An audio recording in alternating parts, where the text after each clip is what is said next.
акыркы жолу 10-ноябрда сүйлөштүм. Ошо 14-ноябрда ошо жолу каза болуп калгандыгы жөнүндө ошко барып калдым. Менин андай акчам жок. 3 миллион деген бул чоң акча. Мен үчүн чоң акча. Баламды жетелеп алып магазинге барам, ошо үйдүн жанында турган дүкөнгө барам, павильонго барам. Ошол жактан кээде карызга жастырып койгон күндөр болот. Менин көзүм өткөндө ошол менин дагы жумушум бааланып, менин дагы эстелигим ошол Кочкор айылында жайгашкан Турдак Мусбалиевдин жанында ушу эстелигим турса дегенчи. Ошондой бир өзүмдүн мындай жеке мечтам бар да.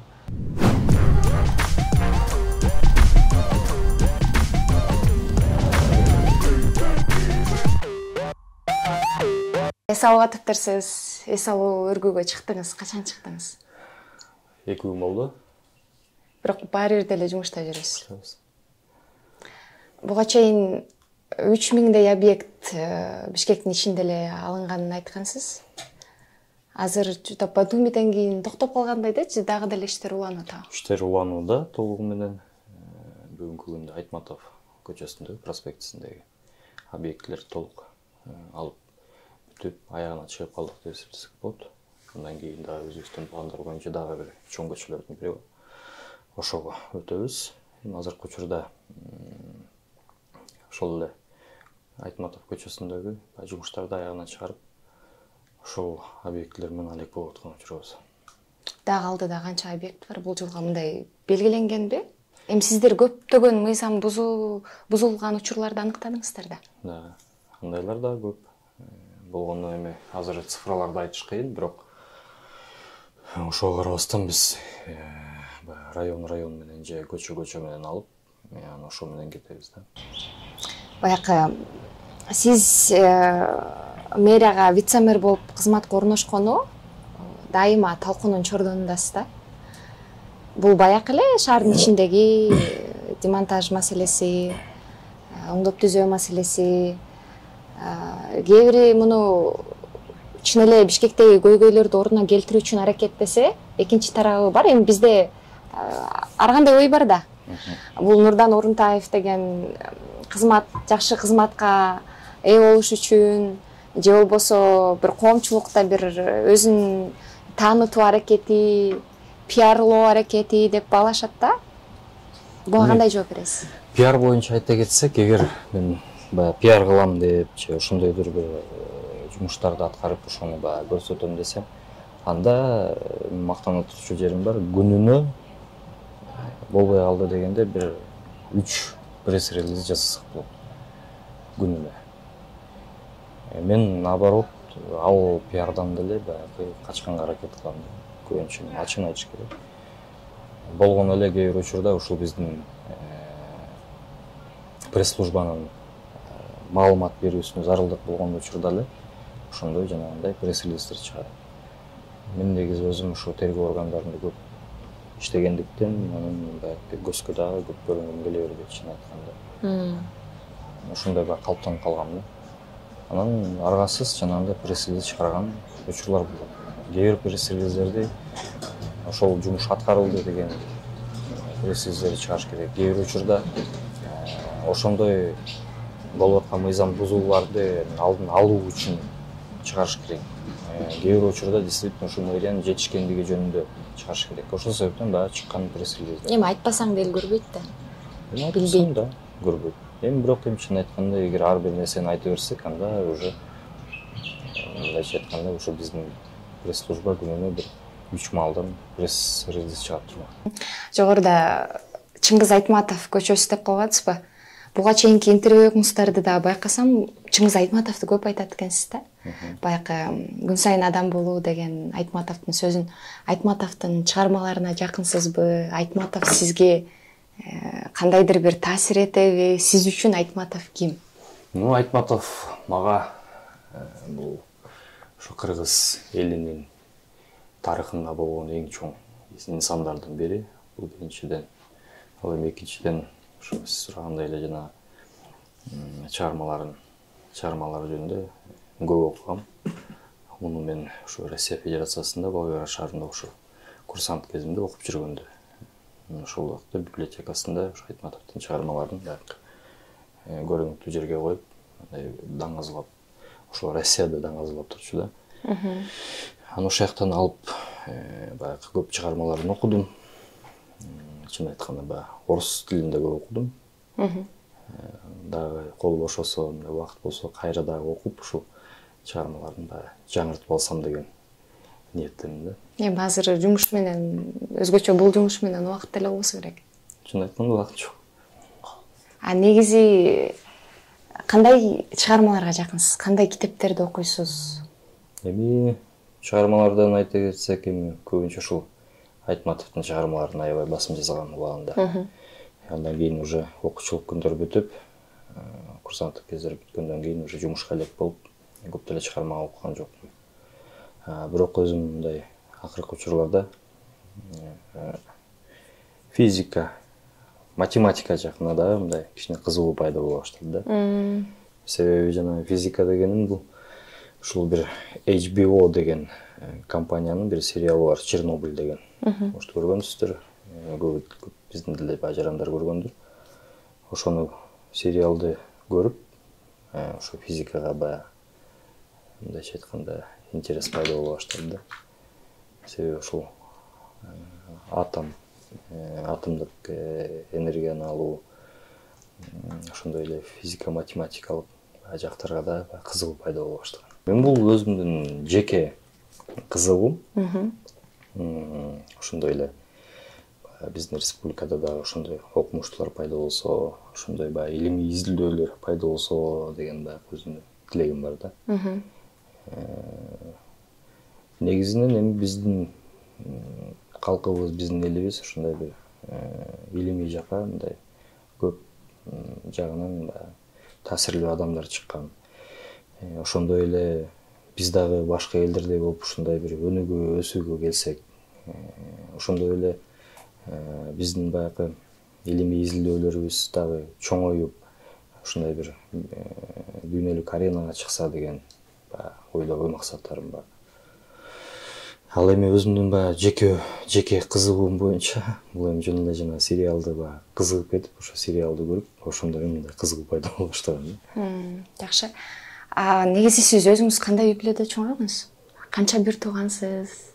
Мен өзүм жөнөкөй үй бүлөдө чоңойгом. Мен негизи өзүмдүн карындаштарым бар. 5 карындашым бар. Өзүм үйдүн улусумун. Жалгыз баласызбы? Жалгыз эркек баламын. Мындайча айтканда, турмуш ошондой экен. Баягы мамашам өтүп кеткен. Ал жактан баягы өзүмдүн карындаштарым бар. Ошондой эле экинчи мамашам деп койсом болот. Экинчи мамашам бар. Ал жактан да карындаштарым бар. Эми бул турмуштун сыноосу, анын баарын туура кабыл алышыбыз керекпиз. Бүгүнкү күндө ошо мен сыймыктана турган атам бар. Мамашанын көзү өтүп кеткенден кийин баягы мага мамаша болуп берген экинчи мамашам бар. Бул мындай десем, мен өзүмдүн баягы байлыгым деп эсептесем болот. Эми жоготуу энеңиз мамаңыздан качан кечирим сурайм? Мамашам 2008-жылы каза болуп калды. 2008-жылы мен ушул Россия Федерациясында академияда окуп жүргөн кезим болчу. Акыркы жолу 10 ноябрда сүйлөштүм. Ошо 14 ноябрда ошо жолу каза болуп калгандыгы жөнүндө кабар алгам. Канча жашта эле? 20 жашта болсун. Эми уже эс тартып, уже чоңоюп калган болчу. Жакшы. Сиз буга чейинки интервьюларыңыздарда баягы мүнөзүңүз жөнүндө көп сурашыптыр да. Анан сиз өзүңүз дагы ооба мойнума алам, кырс мүнөзүм бар деп айтыптырсыз. Бул кырс мүнөз баягы сиз тергөөчүлүк кызматта иштеп жүрүп ошондон калыптанып калган мүнөзбү же бул кичинекей кезиңизден эле барбы? Балким жумушуңуздун баягы муктаждыктан улам пайда болгонбу деп ойлойм да. Эми бул мүнөздү негизинен эми бул бала кезден эле калыптанып калган болуш керек. Андан кийин дагы ошол жумуштун аркасынан дагы ошол мүнөз өнүгүп өсүп, мындай бир кичине кырсыраак мүнөз пайда болгон деп эсептейм. Себеби ушул тергөөчү 10 жылдан ашык тергөөчү болуп иштедим. Милиция кызматкери болуп да иштедим. Ушу милиция кызматында анан ал жактан чын айтканда ар кандай кылмыштарды тергедим, ар кандай окуяларды көрдүм, ооруну дагы, жеңилин дагы. Анан ошол жактан баягы калыптанган ошонун аркасынан келген бир мүнөз деп койсок туура болот го дейм. Мындай сизди сырттан караганда мындай сүрдүү, кабагы дайыма бүркөө адам катары сыпатталасыз да. А баягы жан дүйнөңүздөгү Нурдан кандай? Же өзүнүн жан дүйнөсү кандай? Мындай күлгөнүңүздү мындай сейрек кездештиребиз да? Эми кабакты айтсак, негизинен айтат, көп айтышат бул нерсени. Бирок эми өзүм жөнүндө айтсам, өзүм жөнөкөй эле жаранмын. Эч кандай баягы өзгөчөлүгүм жок. Эч кандай баягы бир кандай десем, элден өзгөчөлөнүп, баягы бир нерсе кошуп алган жерим жок. Жөнөкөй эле. Кадимкидей эле көчөдө жүргөн адам. Сиздин өмүр баяныңыз тууралуу да кыскача айта кетсеңиз, бул кесипке кантип келип калгансыз негизи эле? Милиция кызматкери да болуп иштедиңиз да сиз. Ушу кичинекей кезимде ушу Кочкор районуна караштуу Туз айылында чоңойдум. Ошол учурда калп айтпасам бир 96, 97 жылдаргы дейм. Ошол учурда баягы телевизор сейрек кес болчу. Анан ушу биздин үйдө жанагындай черно-белый деп койсок болот, ошондой совет учурунда чыгарылган кичинекей телевизор бар эле. Жөнүндө билерби? Ошол телевизордо болгону 3 канал тартчу да. Ушу эсимде бар. Анан ушу биринчи канал беле, ушу орустардын, Россиянын биринчи каналы деп коет. Ошол каналдан жана Спрут деген кино, сериал болчу да. Бул итальянский сериал. Ошону эми баары эле ошону көрөт да. Башка канал жок болсо же башка техника жок болсо. Анан ошол сериалды мен көп көрчүмүн да, мындай калтырбай көрчүмүн. Анан ошол сериалдын баягы маңызы бул жана детектив деп койсок болот, милиция кызматкери боюнча. Ошону көрүп, анан кичинекей кезимден баягы өзүм ойлоп койгом да, мындай милиция кызматкери болсом депчи. Ошондой ой максат пайда болгон. Ошонун аркасынан да окууну бүткөндөн кийин ушу биздин Бишкек шаарында жайгашкан Ички иштер министрлигинин Эргеш Алиев атындагы академиясына тапшырдым, документтерин бердим. Ал жактан ушул тест болуп атыптыр. Ушу Россияга окууга кетүүгө депчи. Анан ошол тест давать эттим. Тест давать этип биринчи Россия Федерациясынын Санкт-Петербург шаарына бармак болгом.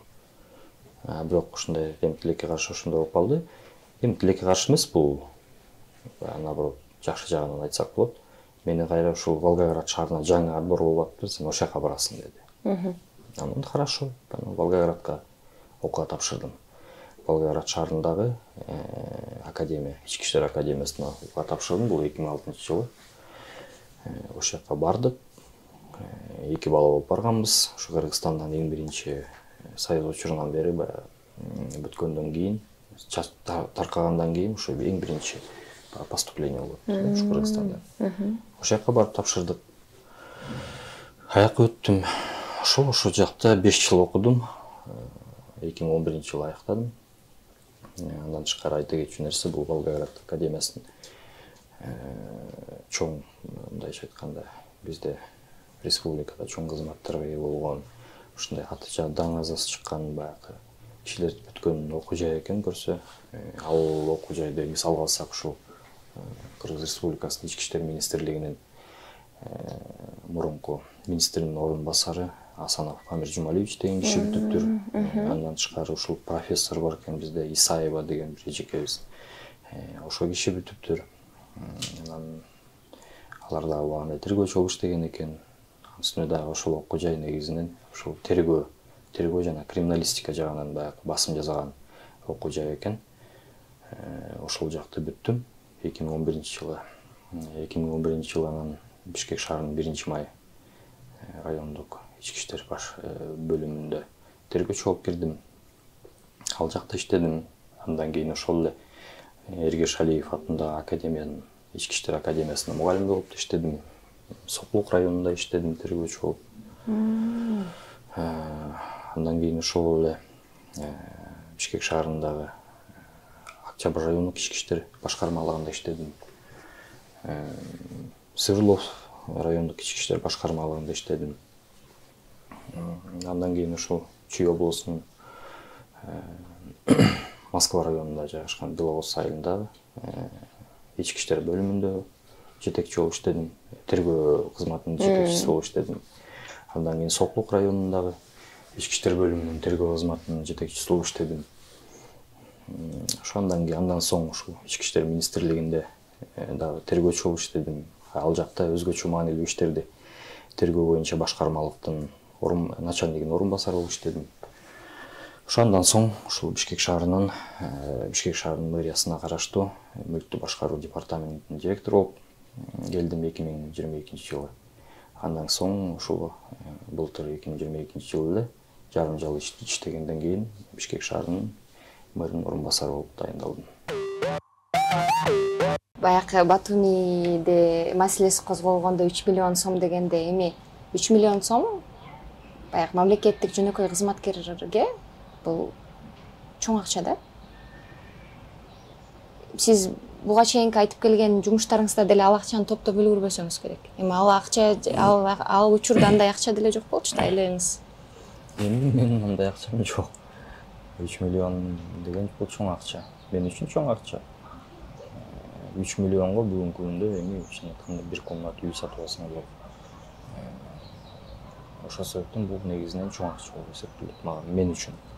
Андай акча азыркы учурда жок. Атаңыз ушул укканда эмне деди? Эми ал дагы бир сыйра баягы урушту, чын айтканда переживать этти. Сарсанага батты. Анан баягы көңүлүн көп баягы ар кандай суроолорго пайда кылбаш үчүн аны дагы мен айттым, мен өзүм чалам, баардыгы тынч. Мага кайра чала бербөгүл. Анан ызы-чуун барып токтогондон кийин ушу чалып түшүндүрдүм. Сиз азыр болгону 35тесиз, 35, 34, 35ке да чыга элексиз. Эми азыркы биздин баягы мамлекеттик кызматкерлердин жетекчилик посту аркалап келе жаткан мындай мен деген жаштардын арасындасыз да. Мынча убакыттын аралыгында сиз баягы жогоруда эсептеп өткөн кызматтарды кандай жетишип үлгүрдүңүз? Эми бул биринчиден ушул тайманбас эмгек. Буну менен көп нерсени айтса болот. Ушул биздин бир жетекчибиз бар. Мындайча айтканда азыркы учурда ушул ички иштер министрлигинде министрдин орун басары болуп Ашер Хаджаев Эркебек Жумабекович деген киши. Ошол кишинин кол алдында көп иштеп калдым. Ал киши эми азыркы учурда кандай десем саламыбыз түз, мындай байке ийне катары баягы мен иштеп калдык. Андан тышкары байкега ийне катары ушул катышып да калдык чын айтканда. Ал киши эми чын айтканда аябай ушул менин калыптанышыма, ошондой эле өсүшүмө аябай чоң салым салды деп эсептесем болот. Бул киши менен 2015 жылы ушул Октябрь райондук ички иштер башкармалыгында таанышкам. Ал ушул тергөө кызматынын жетекчиси болчу. Анан ошол киши бир сөз айткан, иштеш керек депчи. Только иштеш керек. Таза ниетиңди коюп, түз иштесең баардыгы болот деген. Анан ошого жараша ошол кишинин сөзүн эки кылбастан аракет кылдым.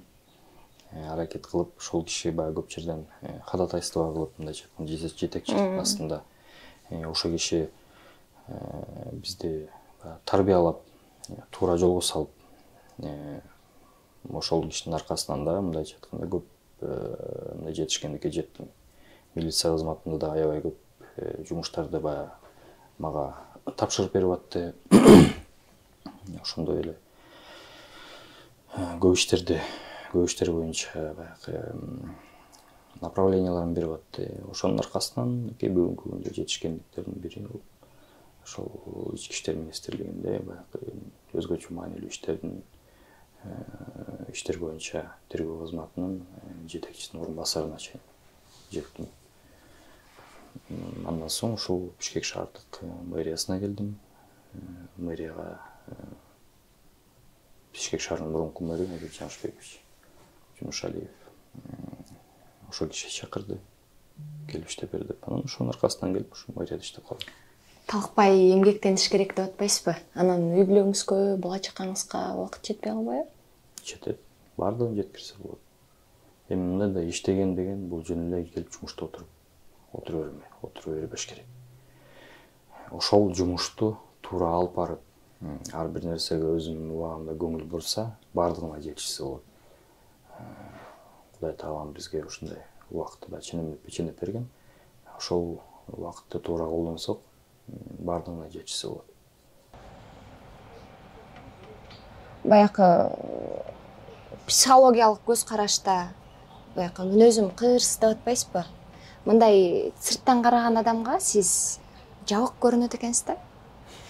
Эми ал ишиңизге деле байланыштуу болушу мүмкүн. Эми тергөө кызматында канча иштедиңиз, баягы мындай орусча айтканда лишний маалыматтарды айтканга болбойт дегендейчи.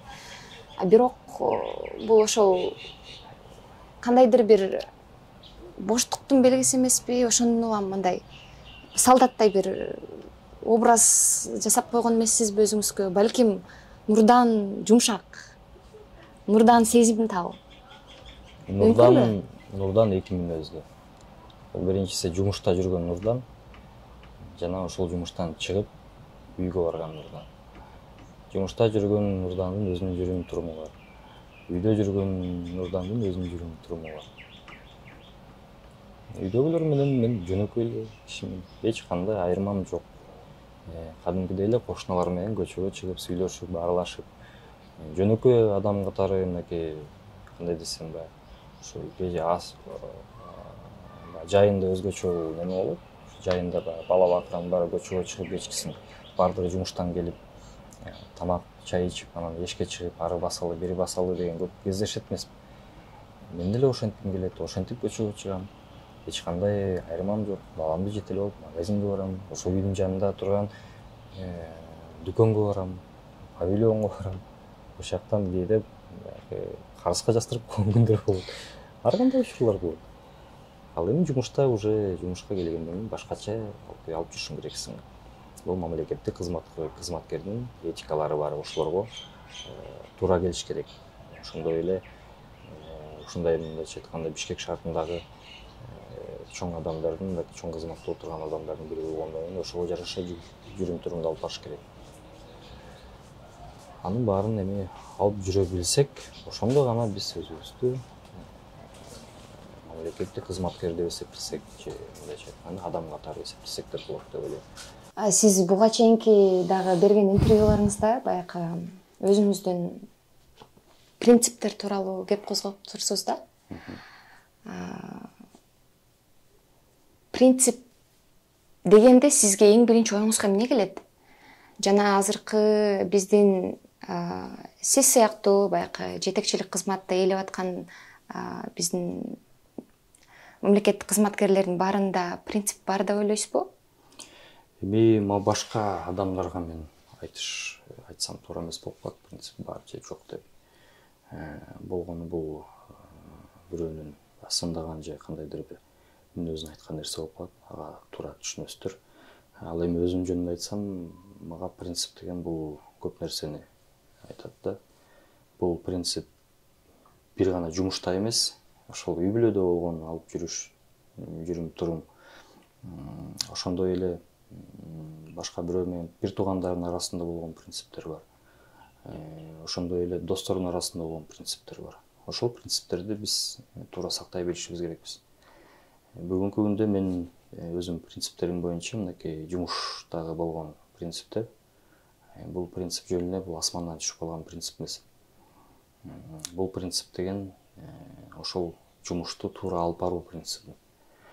Ошондой эле бул нерсе өзүбүздүн ички дүйнөбүздөгү болгон нерселердин аркасынан чыккан принцип. Бул жөн эле асмандан түшкөн эмес, бул ошол эле биз баягы мусулман катары өзүбүздүн динибизде болгон нормалардын аркасынан келген принциптердин эсептесек болот. Бүгүнкү күндө биздин принцибибиз кандай? Биздин принцип бул бирөөнүн мүлкүн жебеш керек, бирөөгө бир нерсе кыларда акы албаш керек. То есть мындайча айтканда, акча талап кылып же кандайдыр бир нерселерди талап кылбаш керек. Ошондой эле эң башкы принциптердин бири болуп, бул мамлекеттин болгон кызыкчылыгын биринчи орунга койгон принцип болуш керек. Мен азыркы учурда ушул принциптерди алып жүрөм. Эң биринчиден ушул жумушта болгон нерсенин принциби бул мамлекеттин кызыкчылыгын биринчи орунга коюп, ошол Бишкек шаарында иштеп атамбы, ушул мэриясында, ушул Бишкек шаарынын мэриясындагы болгон жумуштарды туура алып барып, бюджетти толуктап, ошондой эле жанагындай мыйзам бузуулардын алдын алып, же андайлар болсо туура жолго салуу принципи.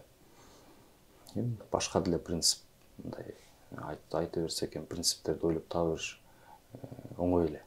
Бирок ошол эң биринчи башкы принципке койгон нерсе бул жанакы мен айтып кеткен 3 принцип. Мамлекеттин кызыкчылыгы, экинчи принцип бул акча албаш керек деген принцип, үчүнчү принцип бул бирөөнүн мүлкүн жебеш керек деген принцип. Жакшы, баягы мыйзам бузууларды аныктап атабыз деп атасыз. Кайра эле баягы Батумиге суроо алып келет да. Батуми маселесине токтолгум келип атат да. Ошол окуялардан кийин бир күн өтпөй эле ошол кылмыш иши козголот. Нурдан Орунтаев ушундай 3 миллион сом берет деген маалыматтар тарап кетпедиби? Сиз өзүңүз тергөөчүсүз. Сиз процесс кандай жүрөрүн билесиз да. Сиз азыр принциптериңизди айтып атасыз. Акча жебеш керек, бирөөнүн мүлкүн албаш керек, таза иштеш керек, мамлекеттин кызыкчылыгы депчи. Сиз Батумини жөндөн жөн эле бул жерди бузуш керек деп барып бузуп салган жоксуз да. Туура. Мыйзам бузуулар аныкталды. Сиздер эскертүү бергенсиздер. Бул буга чейинки интервьюңуздарда да айтылып жүрөт да. Анан кантип эле тергөө баягы иш козголуп, тергөө бүткөндөн кийин чечим чыгып, анан адамды күнөөлүү деп табат да. Кандай эле сиздики мына бүгүн бузулду, мыйзам бузулду деп бардыңыз ошол принциптер менен. Анан эртеси эле сиз 3 миллион төгүшүңүз керек болуп калды. Эми бул биринчиден айта кетсек, бул козголгон кылмыш иштин жүрүшү боюнча мен комментарий берүүдөн баш тартам. Себеби ал жакта өзүнүн баягы тайна следствие деген бар. Аны биз сакташыбыз керекпиз. Бул биринчиден. Ал эми экинчиден айта кетчү нерсе, кылмыш ишин козгоо бул жөн эле козголо бербейт. Кылмыш ишти козгоодо эң биринчиден бул ошол болгон окуянын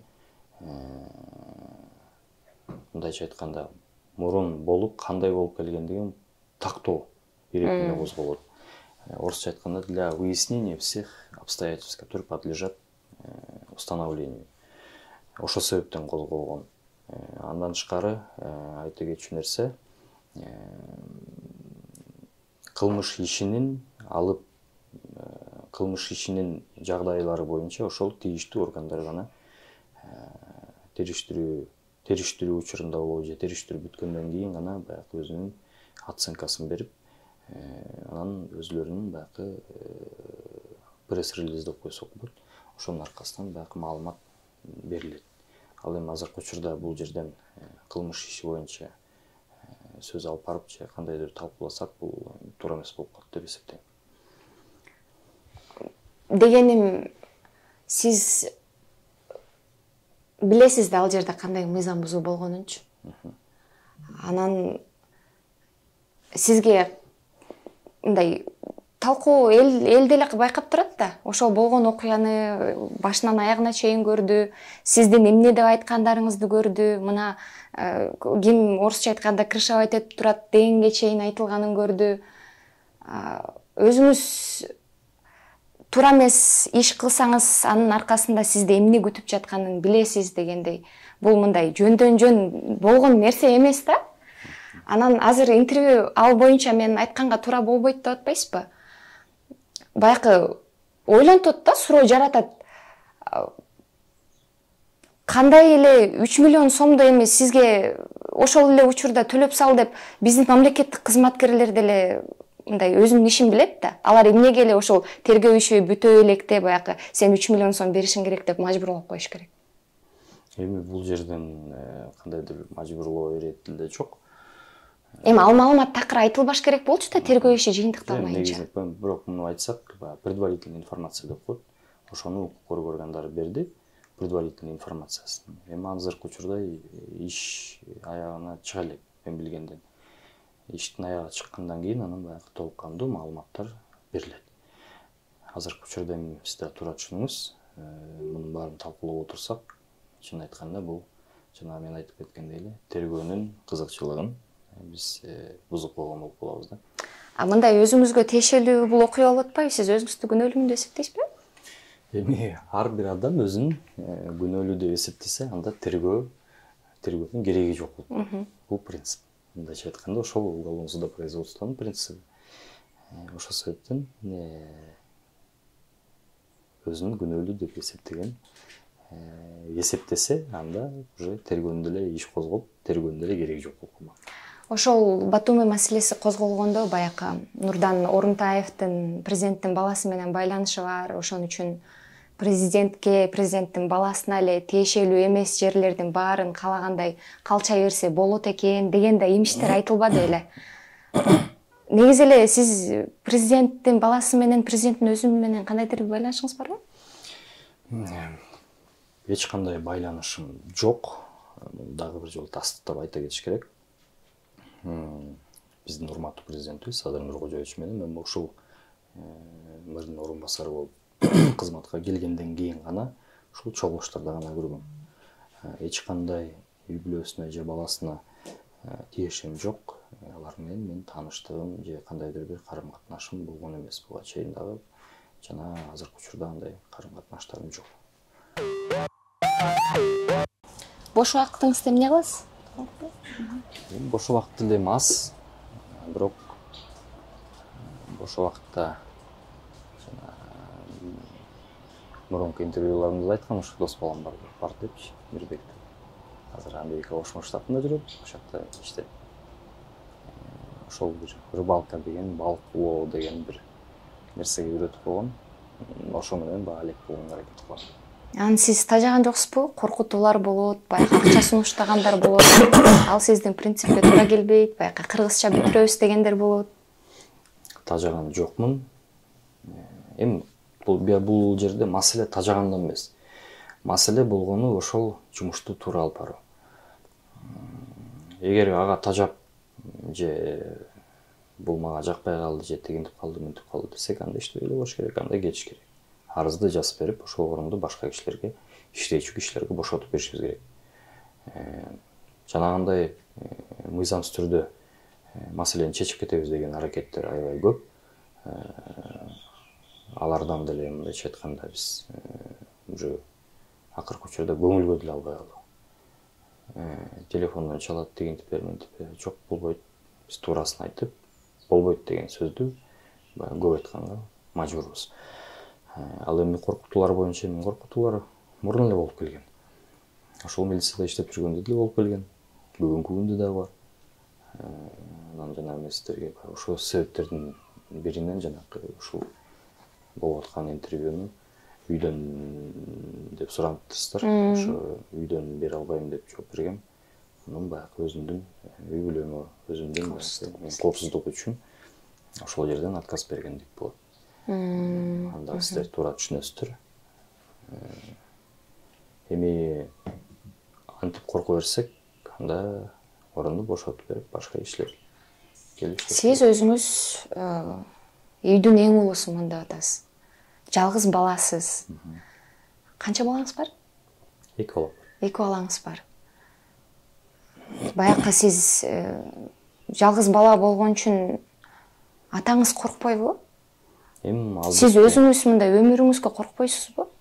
Мен өзүмдүн өмүрүмө коркпойм. Ошону билип туруп келгем дейсизби? Ошону билип туруп эле келгем. Негизи бул ишке, бул тергөө баякы милиция убагында эле башталган деп атпайсызбы? Сиз ушул дүйнөгө аралашаардан мурун билдиңиз беле? Биздин кыргыз кичинекей алакандай болгон Кыргызстанда ушундай коркутуу үркүтүүлөр болот. Болот, билгем. Деп. Эми биздин мындайча айтканда, биздин менталитетибиз кичине ошондойго жакын да. Биздин менталитет эми кандай десем, жаман жагынан эмес, бул оңдолуучу нерсе деп ойлойм. Мындай нерсе болуп келген. Бүгүндө дагы бар. Эми бул акырын-акырындан бул нерсе дагы жоголот. Албетте жана сиз сурагандай эле ата-энем коркобу деп. Албетте коркот. Албетте мындайча айтканда урушат. Албетте келинчегим да катып айтат. Андай кылба, же тигиндей кылба, мындай кылба деп. Эми бирок жана айтып өткөндөй өзүмдүн принциптерим бар. Ошол принциптерден артка тартпастан жумушумду кылып келем. Жакшы. Ал эми өзүмдүн өмүрүмө коркомбу, коркпойм, бул боюнча ачыгын айтыш керек, мен коркпойм. Кудайдын буйруганын көрөбүз. Маңдайга жазган тактырды көрөбүз. Ал нерседен коркуп жок, андай болбош керек деп жүрө берсек, анда биздин мамлекет оңолбойт. Анда Бишкек шаары оңолбойт. Мындан коркпой жумушту кылып, бизге коюлган ушул урматтуу президенттин Садыр Нуркожоевичтин талаптарын биз так аткарып, маңдайыбыз жарык болуп, ушул мамлекетибиз оңолуп, элибиздин мүмкүнчүлүктөрү чоңоюп, жерибиздин, элибиздин өнүгүшүнө салым кошсок, бул нерседен коркпой жумуш кылышыбыз керекпиз. Сиз азыр эми кызмат орундасыз, анан балким айрым маселелерди сизге ачык айтканга болбойт чындыгында. Болгону дегеним, баякы чындыгында эле эл айткандай, жаңы эле иштеп, бир мыйзамдуулукту орнотуп келаткан жаштарды ошол эле жогорку тараптан коркутуп, үркүтүүлөр болуп аткандагысы өкүндүрөт да. Бул маселе баякы жогорку бийликке эле тиешелүү эмес. Сиз мындай карасам, депутаттарга да көз карашыңыз мындай кандайдыр бир критика менен, Мен депутаттарга көз карашым критика менен эмес. Сизге дагы баякы мурдан туура кылып атат деп айткан депутаттар жокко эсе да. Бул баякы эле буга чейин калыптанып калган да, депутаттар бийликке өзүнүн бизнесин коргош үчүн келет. Бизнеси бар, киши депутат болот. Демек, анын акчасы бар деген сыяктуу. Балким ошондон улам сиз баякы 3000 объект айтып атпайсызбы? Ошол 3000 объекттин ичинде ушул депутаттардын бизнеси бар. Балким ошондон сизге кандайдыр бир тиш кайрып калган. Бул эмнеден улам айтып атам? Баякы Батуми маселеси козголгондо сиздин жумуш ордуңуз талкууга түшпөдүбү? Нурдан Орунтаев жумуш ордун бошотуш керекпи, кандай болот депчи? Ошондо баякы Бишкек шаардык кеңештин депутаттары дагы, биздин жогорку кеңештин депутаттары дагы абдан мындай кызыгуу менен талкуулашкан эле да. А сиз ошол маселеге мен өзүм билем деп жооп берип койгонсуз. Бул эмнеден кабар берет? Эми бул бардык эле депутатский корпуска эмес. Бул болгону айрым депутаттарга гана арналган сөз. Ошол эле Бишкек шаардык кеңештин депутаты Жаныбек Асанбеков деген биздин депутатыбыз бар. Ошол кишинин баягы айткан сөзү болгон. Мен ага жооп бердим. Азыркы учурда эми ал киши менен эч кандай баягы карым катнашым жок, же аласа бересем жок. Болгону азыркы учурда эми биздин демократия өлкөдө жашап аткандыктан ар бир депутат болобу, ар бир жаран болобу өзүнүн мнениясын түз айтканга укуктуу. Ошондой эле ал дагы депутат өзүнүн мнениясын түз айтты, өзүнүн жеке оюн, ал дагы жеке ойду дагы колдогон дагы биздин жарандар бар. Балким аны дагы биз ыйлашыбыз керекпиз. Жана биз ага туура жоопторду, мыйзамдуу түрдөгү болгон жоопторду гана айтып турушубуз керекпиз. Эч кандай бул жекеликке алып же кандайдыр бир өзүбүздүн ички дүйнөбүзгө алып, ал депутат менен же сындашам же кандайдыр бир кайым айтышам же кандайдыр бир ат салышам деген ой эмес. Мындан биз артка тартышыбыз керекпиз. Мындай нерседен биз кетишибиз керекпиз. Эгер ошол жаран өзүнүн мнениясын же өзүнүн жеке оюн айтып атса, буну биз туура кабыл алып, ошого болгону мыйзамдуу түрдө гана жооп кайтарып же көрсөтүп беришибиз керекпиз. Ал нерселер болот, андан эч качан качпашыбыз керекпиз.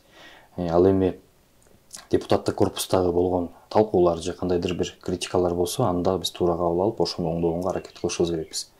Бүгүнкү күндө бул депутатский корпус, бул дагы бир өзүнчө бир орган. Биз аны дагы сыйлашыбыз керекпиз. Депутаттардын өзүнүн дагы даңазалык ордулары бар. Анын баарын биз туура айтып, туура колдоп, эгер биз ошол кишилер менен жумушту туура алып кетсек, бүгүнкү күндө болуп аткан маселенин баары чечилет деп ойлойм.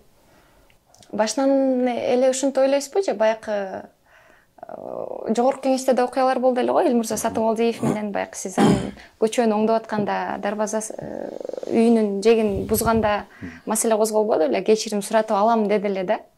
Ошол учурдагы маселелерден кийин балким оюңузду алмаштырдыңызбы дейм да. Эч кандай андай маселе жок. Бул нерсени мен убагынан бери эле эсептейм. Мурунтудан бери ал окуялар болучакты деле. Бизде мамлекетте мыйзамдуу өлкө болгондон кийин бизде ушул баш мыйзамыбызда ушул депутатский корпус жөнүндө жазылган нерселер бар. Биз ошого баш ийишибиз керекпиз. Баш ийип, ошол нерселерди туура алып барып, туура жүрүм-турумга баягы жүрүм-турумга болгон нерселерди биз туура кабыл алышыбыз керекпиз. Ал эми кандайдыр бир оюм өзгөрдү же оюм кандайдыр бир окуядан кийин өзгөрдү деген бул нерсени мен четке кагам. Кайсыл саясатчыны кимди күмүр тутасыз? Анан биздин Кыргызстандагы саясатчылардын кимдин ишин баалайсыз? Күмүр тутканым ушул өзүмдүн жердешим болуп калат, мындайча айтканда, ушул Бишкек шаарына аябай чоң салым кошкон Турдак Мусубалиев атабыз. Ошол ишини баягы күмүр тутам. Анан баягы тамашалап да айтып коем анча-мынча кишилерге. Ушул менин көзүм өткөндө, ушул менин дагы жумушум бааланып, менин дагы эстелигим ошол Кочкор районунда жайгашкан, Кочкор айылында жайгашкан Турдак Мусубалиевдин жанында ушул эстелигим турса дегенчи. Ушундай бир өзүмдүн мындай жеке мечтам бар да.